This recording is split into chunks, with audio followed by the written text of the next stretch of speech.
امیر ملت پیر جماعت علی شاہ صاحب محدث علی پوری رحمۃ اللہ علیہ پیر صاحب فرماتے ہیں جب پاکستان بن رہا تھا تو ہم نبی پاک صلی اللہ علیہ وسلم کی عظمتیں بیان کیا کرتے تھے.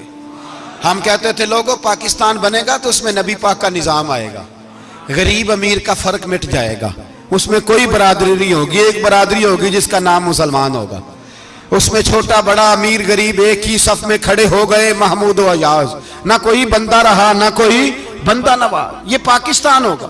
اور کہتے ہیں ہندو پنڈت تقریریں کرتے تھے او وہاں نبی پاک کا نظام نافذ ہوگا, معاذ اللہ ہاتھ کٹیں گے, گردنیں کٹیں گی, بڑا وہ معاذ اللہ مخالفت کرتے تھے. وہ کیا پتا تھا کہ بعد میں یہاں بھی سارے وہی تماشے ہوں گے جو وہ کہہ رہے ہیں.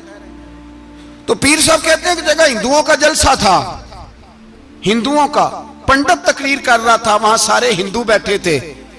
تو اس پنڈت نے نا تقریر کرتے کرتے نبی پاک کی شان میں کوئی بے ادبی کر دی معاذ اللہ. چونکہ سارے ہندو تھے کوئی مسلمان نہیں تھا. ایک ملنگ بیٹھا تھا دور, اس نے دوری ڈنڈا پکڑا ہوا تھا اور کوئی اپنی موج کا کام کر رہا تھا. آپ کو پتا ہے ان کے پاس جو ڈنڈا ہوتا ہے بڑا رنگین ہوتا ہے, کو اسپیشل بنایا ہوتا ہے انہوں نے. تو بیٹھا تھا ملنگ. میں نے کہا بے ہوش بھی ہو نا, جو بے ہوش ہو مسلمان, رسول اللہ کا نام آئے تو اس کی بھی آنکھیں کھل جایا کرتی ہے. تیری بند کی باندھی رہ گئی ہے, کیسے ہو گیا؟ ہاتھ میں ڈنڈا تھا اور وہ اپنے کام لگا ہوا تھا. جب اس کے کانوں میں سپیکر کی آواز آئی نا کہ نبی پاک کے بارے میں بات کی ہے, تو ڈنڈا اٹھایا, پیچھے سے سٹیج پہ چڑھ گیا. اور ہندوؤں نے سمجھا ملنگ آدمی ہے, اس نے کیا کرنا ہے. آیا پنڈت کے پاس اور وہ کہتا ہے میں نے 3 ڈنڈے اتنی زور سے مارے کہ چوتھے کی ضرورت ہی نہ پڑی. اتنی زور سے 3 ڈنڈے سر پہ مارے کہ چوتھے کی ضرورت ہے اس کی پھر آواز ہی نکلی, مر گیا وہ. مجھے پکڑا جیل میں پھینک دیا.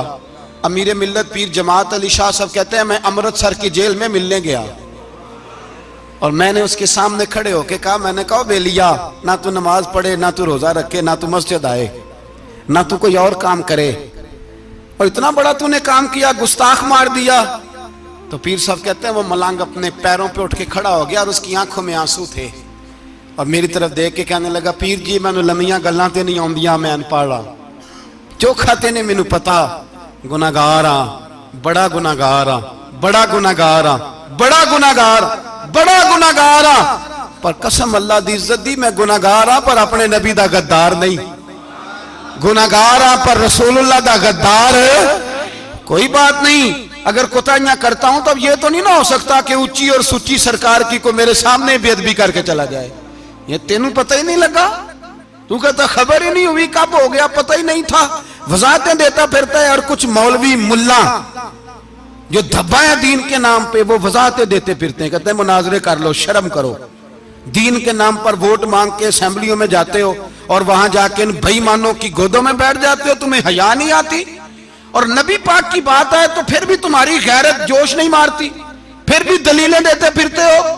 میرے رسول پاک علیہ السلام کے غلاموں یاد رکھو, دین میں تسلط پیدا کرو, مضبوطی. کل لوگ مسئلے پوچھا کرتے تھے کہ صحابی کا اہل بیت کا بے ادب ہے تو اس کے جنازے پہ جائیں کہ نہ جائیں. اب نہیں لوگ پوچھتے, اب ہمارے دلوں میں فتوے زیادہ آ گئے ہیں, مرضی کرتے پھرتے ہیں. ہمارا بچہ کسی بد مذہب کی مسجد میں جاتا ہے, ہم کہتے ہیں نہیں نہیں ویسے ہی جاتا ہے. تجھ سے پوچھا جائے گا, اس دن پتا چلے گا, جس دن تم مرے گا تو تیرے لیے دعا بھی نہیں کرے گا, تیری قبر پہ بھی نہیں جائے گا, تجھے پتا چلے گا اس دن کہ ویسے ہی جاتا ہے کہ ایسے جاتا ہے. کوئی پابندی نہیں, کوئی تسلط بھی نہیں, عقیدے میں ایمان میں کوئی پختگی نہیں, ہمیں خیال ہی نہیں کہ کدھر جا رہی ہیں اولادیں, سوچتے ہی نہیں. ہم خیال ہونا چاہیے, سمجھ ہونی چاہیے. میرے رسول پاک علیہ السلام کے صحابہ میں تسلط تھا, تسلط. سگی اماں بھی اگر بے ایمان ہوتی تھی تو صحابہ قریب نہیں آنے دیتے تھے. حضرت اسماء بنت ابی بکر صدیق ان کی ماں مشرکہ تھی. جناب صدیق اکبر کی ایک زوجہ حضرت ابو بکر نے طلاق دے دی. کچھ عرصے کے بعد وہ اپنی بیٹی کو ملنے آئی, ماں بیٹی سے ملنے آئی تو حضرت اسماء بنت ابو بکر کو پیغام بھیجا, کہا بیٹے میں تجھے ملنا چاہتی ہوں. تو کہا اماں ذرا ٹھہر جا, پہلے میں اپنے نبی سے پوچھ لوں. پہلے اپنے ماں بعد میں ہے, نبی پہلے ہے.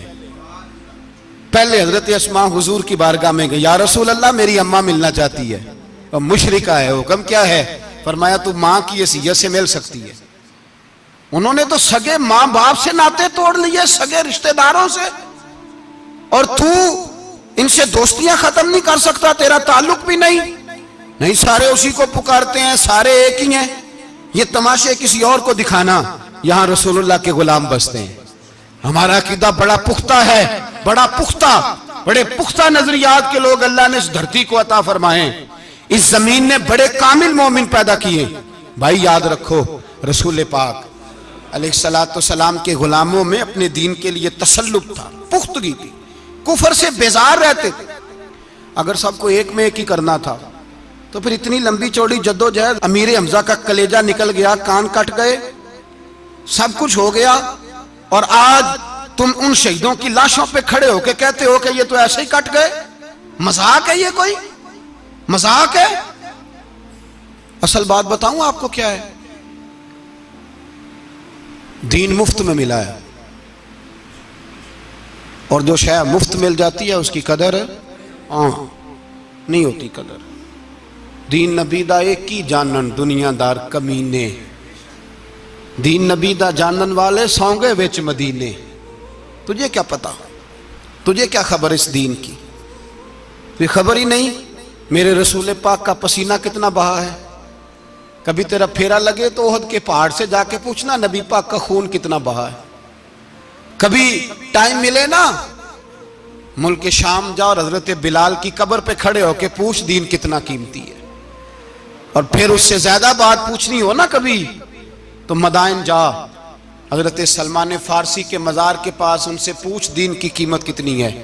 وہ تجھے بتائیں گے کہ کئی 100 سال لگ گئے نبی پاک کے قدموں میں پہنچنے تک، 100 سال، کئی 100 سال۔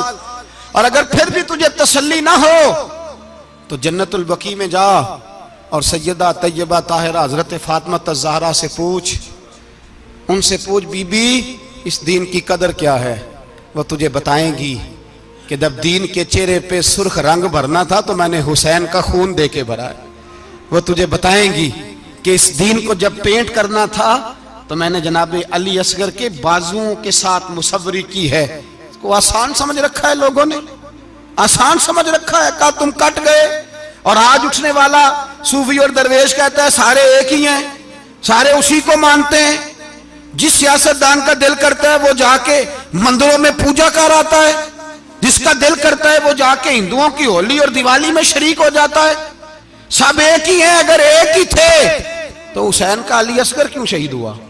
اگر سب ایک ہی تھے تو جناب علی اکبر کیوں شہید ہوئے؟ سارے ایک ہی تھے تو پھر ٹھیک ہے، مست رہنا چاہیے تھا۔ یہ مذاق ہے اتنی قربانیاں؟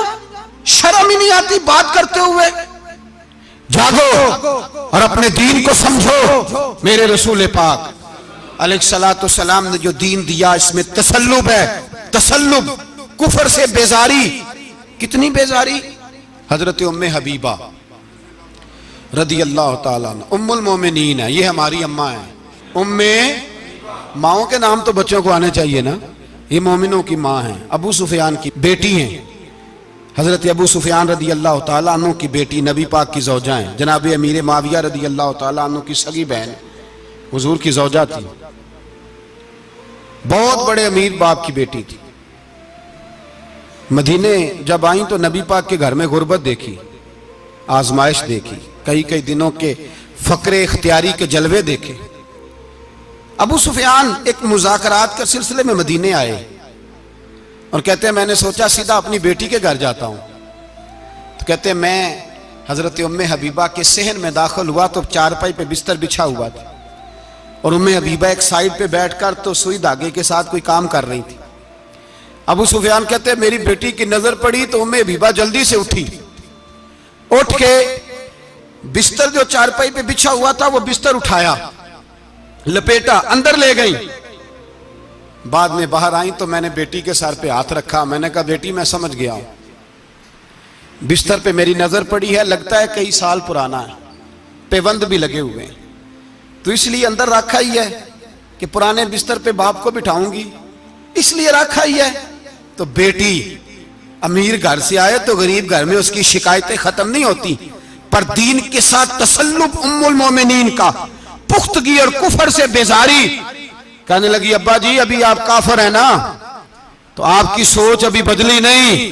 میں اس لیے نہیں بستر اندر رکھ کے آئی کہ آپ کے قابل نہیں تھا, میں تو اس لیے رکھا ہوں کہ وہ میرے نبی کا پاک بستر ہے اور آپ ناپاک ہیں.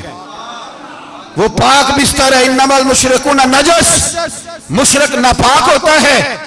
باپ ہونا علیحدہ بات ہے, لیکن میرے دل میں باپ کی قدر بعد میں ہے میرے دل میں, اور رسول اللہ کے بستر کی قدر پہلے ہے. رسول اللہ کی نہیں, رسول اللہ کے بستر کی قدر ہے کہ باپ بیٹھ نہ جائے. اتنی نفرت مشرک سے, اتنا اظہار, وہ باپ بھی ہو تو اتنی نفرت. لوگوں نے پیچے ڈالے ہوئے ہیں پیار کے, محبت کی پینگیں چڑھا رہے ہیں, اور سارے یہ کہیں گے سب صحیح ہے. اور ہمارے دلوں میں نرمی. ہمارا اپنا جوان باہر جاتا ہے, وہ یہ نہیں دیکھتا کہ میں جس سے شادی کرنے لگا ہوں نیشنلٹی زیادہ ضروری ہے کہ ایمان, پیسے زیادہ ضروری کہ ایمان, دین زیادہ ضروری کہ دولت. عجیب تماشا ہے. بیچتے پھرتے ہیں, فار سیل کر دیا مذہب کو.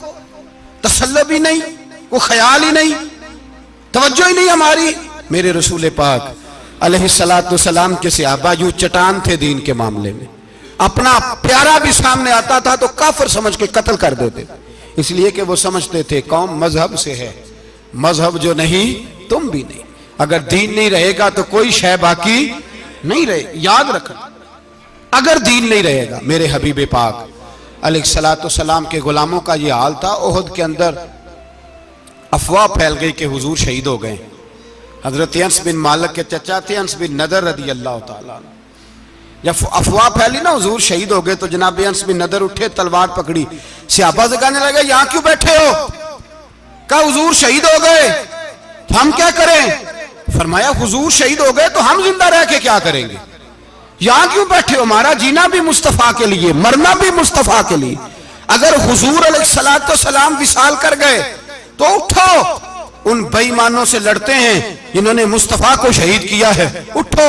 حضرت انس بن نضر میدان میں نکلے, اس طرح لڑے کہ صحابہ کہتے ہیں نہ زخموں کی پرواہ, تیر برستے رہے پرواہ کوئی نہیں, تلواریں چلتی رہیں پرواہ کوئی نہیں, ان کے وجود پر نیزوں کے زخم آتے رہے پرواہ کوئی نہیں. حضرت انس بن نضر اتنا لڑے کہ شہید ہو گئے, اور جب شہادت کے بعد ان کی لاش دیکھی تو 80 زخم نظر آئے, تلواروں کے, نیزوں کے 80 زخم. حضور کے لیے ان لوگوں نے جانیں دے دی, پرواہ نہیں کی. یہاں اس مسئلے کو ہمارے ہاں لوگ سمجھتے ہی نہیں. ختم نبوت کا مسئلہ بڑا حساس مسئلہ ہے. ما کان محمد ابا احد من رجالکم ولکن رسول اللہ وخاتم النبیین. ہم ختم بھی پڑھے نا کسی کا تو اس میں بھی ختم نبوت والی آیت پڑھتے ہیں, اس لیے کہ یہ بنیادی مسئلہ ہے. ہم لوگوں کو بتاتے ہیں کہ جو مرنے والا گیا ہے نا دنیا سے, وہ نبی پاک کی ختم نبوت کا اعلان کرتا ہوا گیا ہے. ہم لوگوں کو یہ بات بتلاتے ہیں. میرے حبیب پاک علیہ السلام کی 150 کے قریب حدیثیں ہیں کہ میں آخری نبی ہوں, میرے بعد کوئی نبی نہیں ہے. 150 کے قریب حدیثوں میں حضور نے ارشاد فرمایا, جگہ جگہ محبوب پاک نے وضاحت فرمائی کہ میں آخری نبی ہوں, میرے بعد کوئی نبی ہو سکتا, وضاحت. اور ہمارے علماء نے لکھا ہے جو دعویٰ کرے کہ میں نبی ہوں, اور جس بندے نے اس سے یہ کہا کہ چل کوئی دلیل دکھا, وہ بھی کافر ہو گیا, وہ بھی کافر. کیوں تو نے یہ سوال کیا؟ یہ حساس نوعیت کا مسئلہ ہے. میرے رسول پاک علیہ السلام کے غلاموں نے ایک پیغام دیا ہے ہمیں, اس پیغام کو یاد رکھنا. حضرت سعد بن ربیع رضی اللہ تعالیٰ عنہ کو احد کے میدان میں اتنے زخم لگے کہ اٹھا نہیں جاتا تھا. نبی پاک صلی اللہ علیہ وسلم نے فرمایا جاؤ کو میرے سعد بن ربیع کا پتہ کرو وہ کہاں ہے. صحابہ آئے تو فرماتے ہیں جب ہم ان کے پاس پہنچے تو ان کی روح پرواز کر رہی تھی. آخری لفظ انہوں نے ادا کیے, کہنے لگے ادھر آؤ صحابہ, ادھر آؤ, میری وصیت سن لو. ہم قریب گئے, ہم نے کہا شاید بچوں کے بارے میں, اولاد کے بارے میں, گھر کے بارے میں کوئی وصیت کریں گے. تو حضرت سعد بن ربیع نے وصیت فرمائی, کہنے لگے جا کے نبی پاک کے غلاموں کو میرا پیغام دے دینا, جا کے امت مسلمہ کو میرا پیغام دے دینا کہ مسلمانوں اگر تم میں سے ایک بھی زندہ ہوا اور نبی پاک کی ناموس پر کوئی حرف آیا تو پھر اللہ کی بارگاہ میں تمہارا کوئی عذر قبول نہیں کیا جائے گا. یہ میدان احد میں سر سے لے کر پاؤں تک زخم لگے ہوئے ایک صحابی کا پیغام ہے امت مسلمہ کے نام.